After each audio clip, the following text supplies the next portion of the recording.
Hey guys, Professor Bill, Comic Book University, and Black Cloak, issue number 2. I forgot that this was coming out. Darn it. Anyway, I was really happy to go back and read this one because I enjoyed what happened in the previous issue, and I had to see, could they continue this story? And go figure, they absolutely could. Let's get talking about who made this comic book. But first, let's talk about this cover. This is actually a really beautiful cover. I love this. Just standing on a reflective surface, the floor, and actually seeing themselves. I guess you can consider this a voyeur upskirt, but like she's just looking at herself. We're the voyeurs. Let's move on from there. I'm just saying this is a really beautiful cover. I like this a lot. I like what they did with this. I like the imagination behind this. Very simple and yet very cool. All right, so let's see. Kelly Thompson is the writer. Meredith McLaren is the artist. Also does that cover and the cover D. There's 2 other variant covers. And whoa, are you serious? Nothing else on this? Oh, that's not cool. What about Becca Carey? What does Becca Carey do? I'm sitting here looking at the freaking Image Comics website, and they don't say what Becca Carey does. Okay, well, I guess she does. At least she does the letters. I don't know if there are inks on this. She must at least do the letters. The colors? That's really messed up. Whoa. Big L for freaking Image Comics. Butt faces? Jeez. Anyway, I'm sitting here trying to promote the artist, which is a hell of a lot more than Image Comics is trying to do for their own people. Anyway, let's get talking about this comic book, man. They're at the Kairos Police Department. Phaedra wakes up just, surprise, I'm alive. Remember, she just got stabbed, violently killed. I was pretty much positive she was freaking dead. I'm like, wow, they're just going to switch over to a new Black Cloak leader? Is he going to train the person who's going to be, well, he trained her. Is he now going to be training the next person who's going to take over when he gets killed in this issue? Like, what's going on here?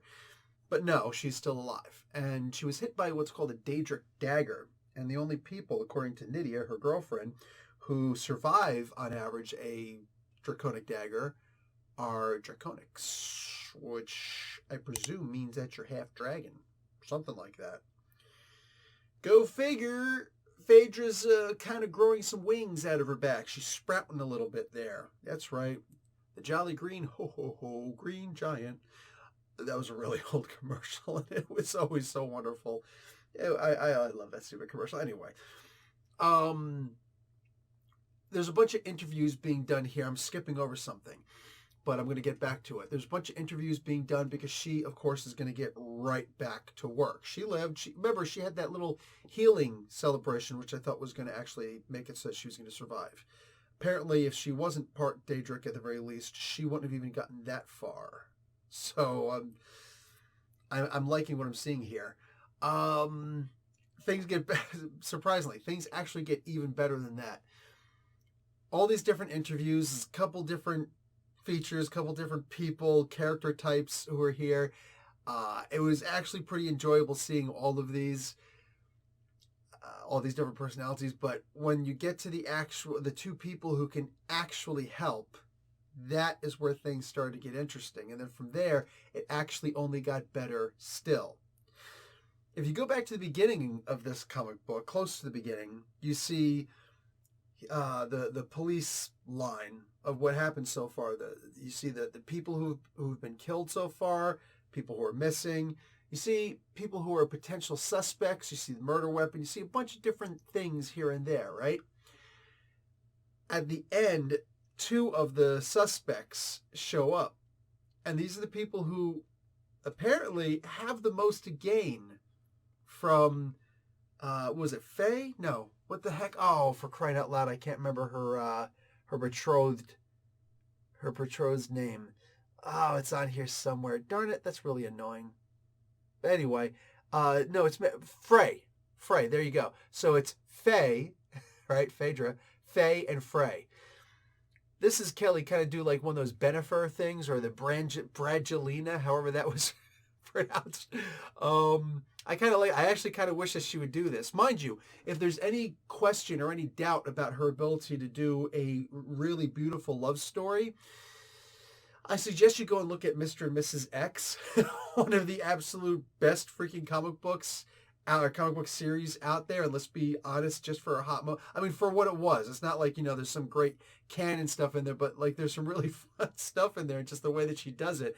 I genuinely believe that she was born to write Rogue and Gambit, and that no one else should be allowed to write these two in a comic book together except she.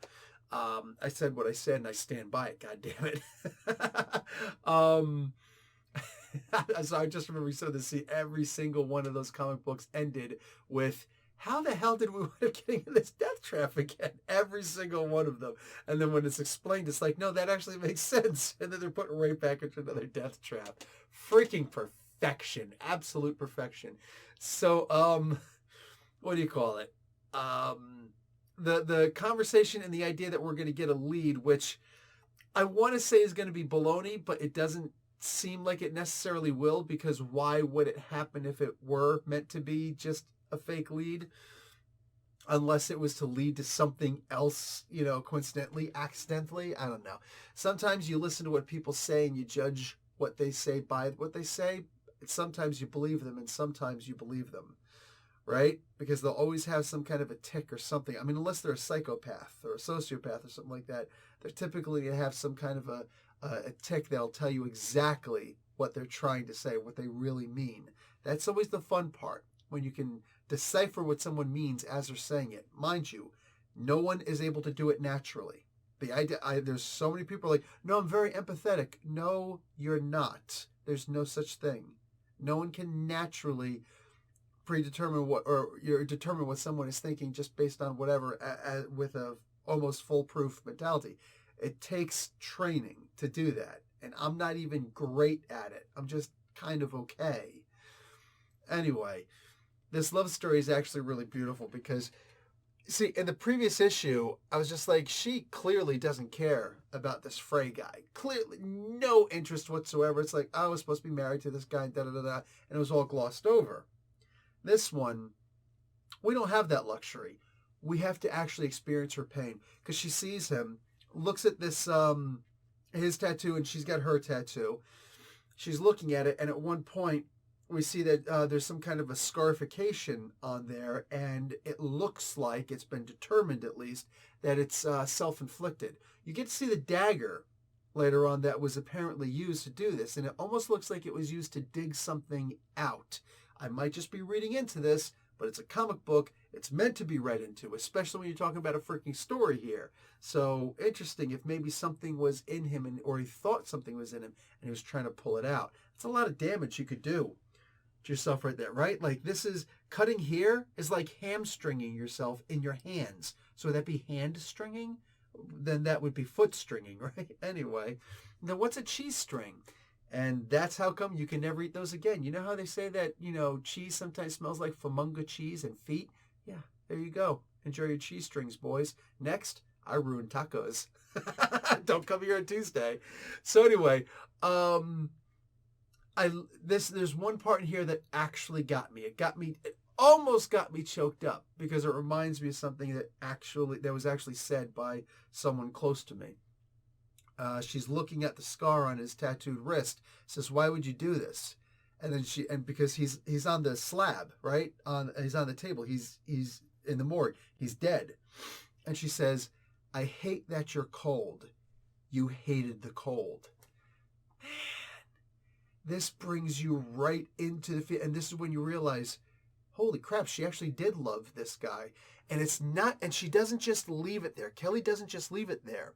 She then moves on to a story in the past. And I do wish the story had something to do with the cold, so that it's not just her remembering him, but she's remembering him for this thing that has to do with the cold. I didn't notice that in here, but it starts off with a memory of her mother, when her mother's actually giving her the tattoo that she has, the matching tattoo on her right hand. That's actually pretty interesting. She goes and she does the typical thing that moms freaking do, because they're talking about tattoos and da-da-da, whatever. And she says, what'd she say? The story doesn't add up. And the mom says, "Yes, well, we all have our pasts, my love." And what do you call it? Faye is just like, ew, Mom, don't talk about your past. And yeah, that's some nonsense that moms fortunately only do it to daughters. I was spared that nonsense, but I've heard stories. Like, that's just...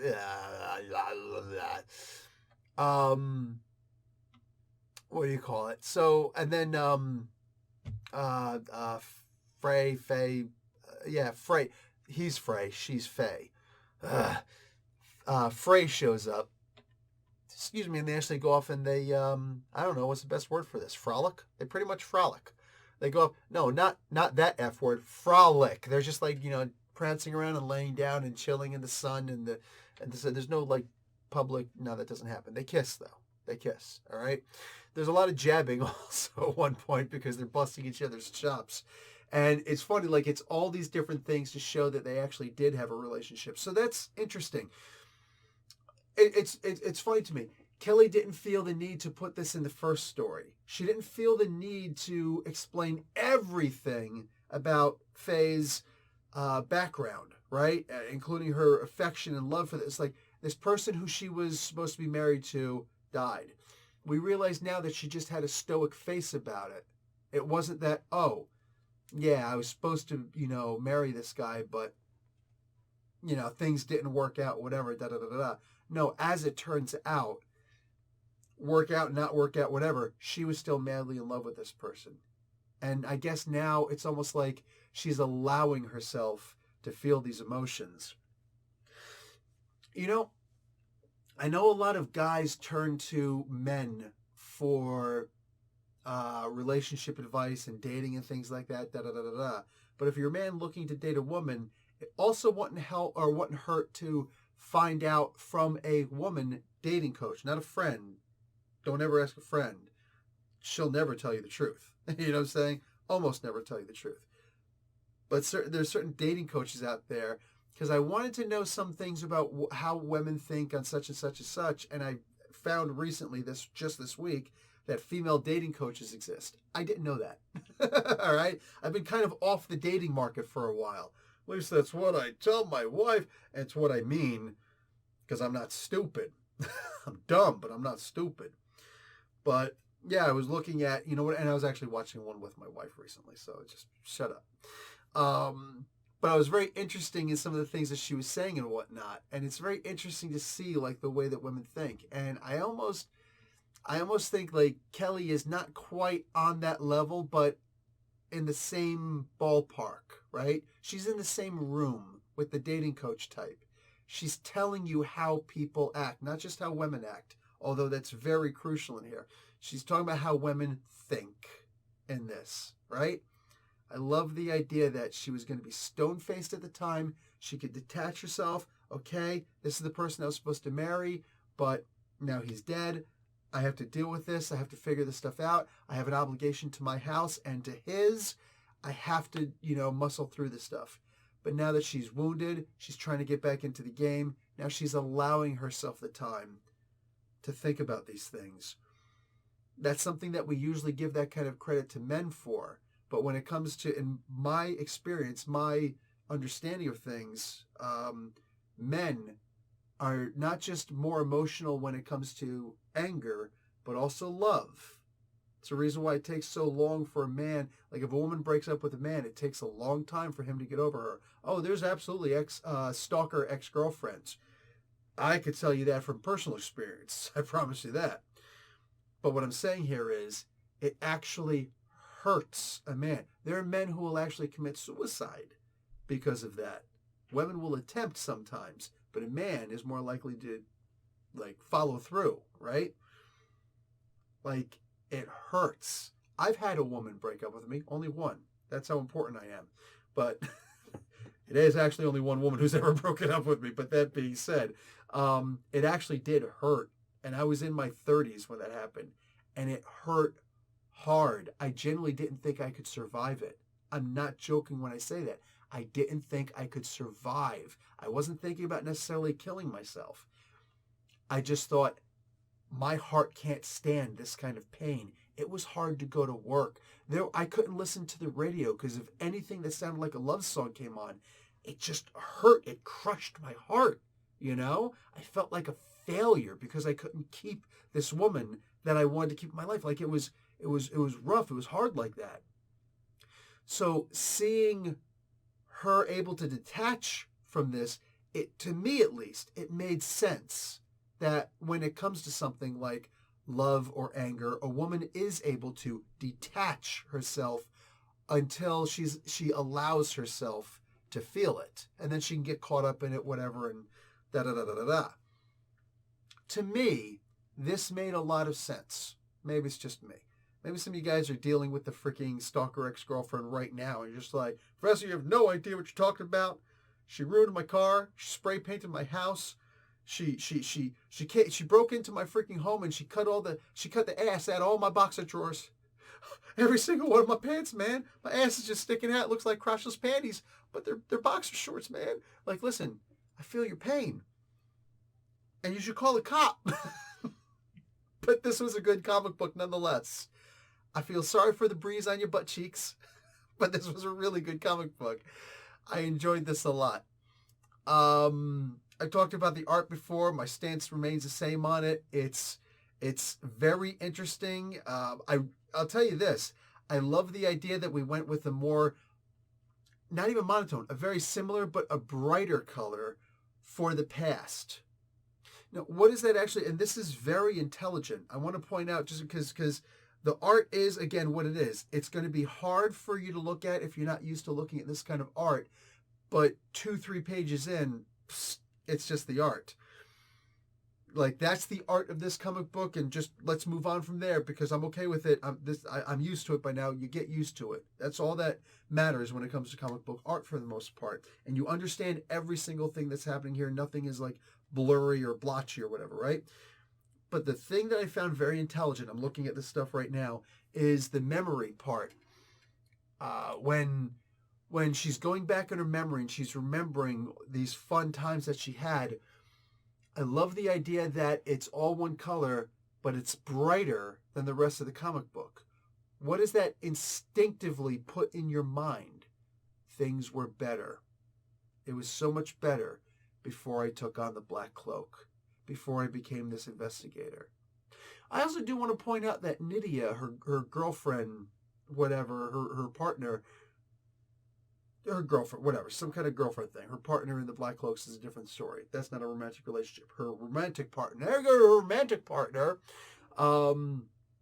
she points out that, and I like this because I hated when she was saying this stuff. Oh, your parents just leave you to blah, blah, blah, blah, blah, blah. And I just want to be like, bish, you don't know what's going on. All you know is what she told you. You don't know the other side of the story. How are you going to start making these judgments? Like, oh yeah, because she's getting emotional, which is something that, this is that ride or die mentality that we talk about, right? This is what we expect in our mates. Yeah. She has that ride or die mentality where she's actually willing to badmouth the girl's family because, oh, they abandoned you and da-da-da-da and things like that. And it's like, maybe stay in your lane, girl. Maybe stay in your lane. But at the same time, she made some very good points, which I can't help but to kind of sympathize with and wonder if there's something there. But regardless of whether you like her rant or not, it's the idea that it gets you thinking about it. It gets you on one side or another, unless you can pull yourself out of it, right? It gets you thinking from another side, and that's always welcome. Guys, this is a really good comic book, as should be expected. Look at who's on this comic book, right? And it's coming out of Image, these buttheads that don't want to give credit to all the people who are who are working on these comic books and whatnot. I mean, come on. Anyways, guys, that's it for me. Like the video, watch an ad. Professor Bill, Comic Book University. Class dismissed.